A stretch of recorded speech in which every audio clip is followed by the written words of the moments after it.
guys. I want to talk about the Spring Forward event from Apple, and specifically talk about the watch. That was more information about it was unraveled in this meeting from Apple. A couple of things. This is going to be kind of my review on the Apple Watch. We'll talk about some of the things that I like, some of the things that I dislike, um, where Apple needs to focus on, and yada yada. So, looking at this is the from the website. Obviously the watch will be available on April 24th. You can pre-order it on the 10th of April. You can kind of see they talk about the versatility of the device, and that's really important here. Apple has historically always had stuck with one form factor, so they have reduced the complexity of their manufacturing and supply chain operations by absolutely focusing on one size of iPhone and one size of iPod and so on. As the competition grew, Apple added more types of iPods and more types of iPads and more different sizes and shapes of the iPhone. With the watch, though, I think this is where Tim Cook's vision is a little bit different than Steve Jobs. And he's kind of come out and said, I'm going to make this very customizable because of the kind of product it is. I mean, people really, it's a visible product. The phone is always in your pocket for the most part, although it doesn't seem like these days. But the phone's in your pocket, watch is on you all the time. So it really defines who you are and your personality. So he's absolutely right. It has to be a customizable product, and they have got that piece right from the get-go. As far as timepiece is concerned, this is yeah, they've done a good job. I mean, they have the standard heart rate monitor. You can send your heart rate, or you can send scribble messages from one watch to the other. Another differentiator is that you can actually take phone calls. So this watch has a built-in speaker, which a lot of the other watches in the market do not have that.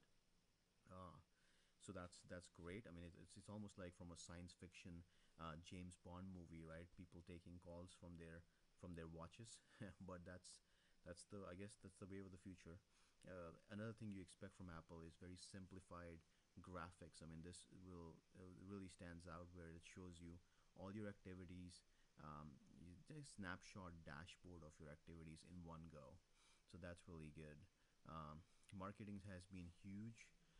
Getting Christy Turlington to come in, it's great, right? So it's Apple's always been a very good marketing company, and that's what they did when they started the iWatch introduction.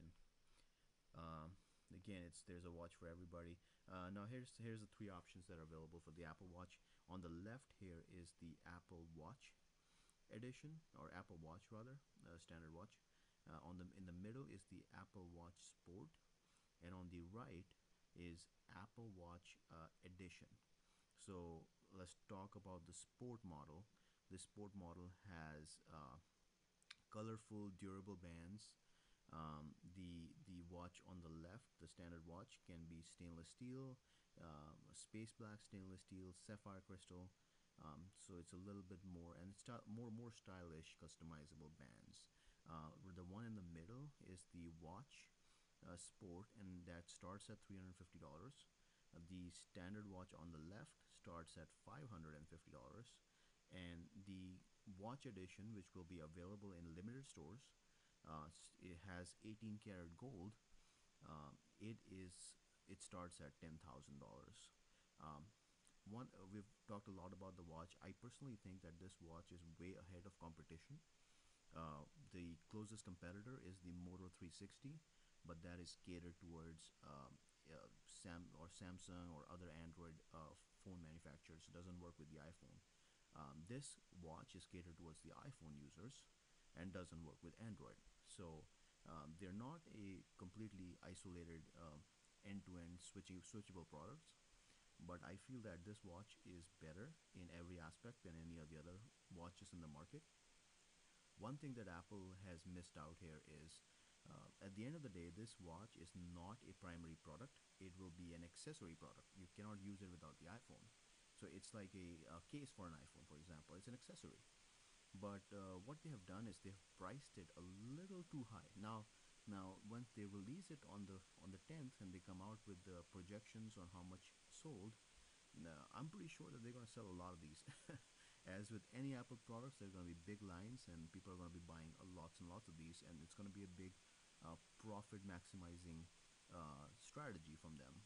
However, I think the price is a little too high.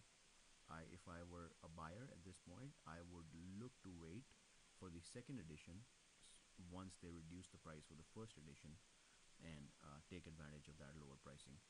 But again, great product from Apple. It's an accessory. It's not a primary product, and we're hoping that they can come out with something some more substantial, like a television, in the future. They did a great job today of actually executing on new MacBook, which was just a great device, and talking more about the Apple Watch.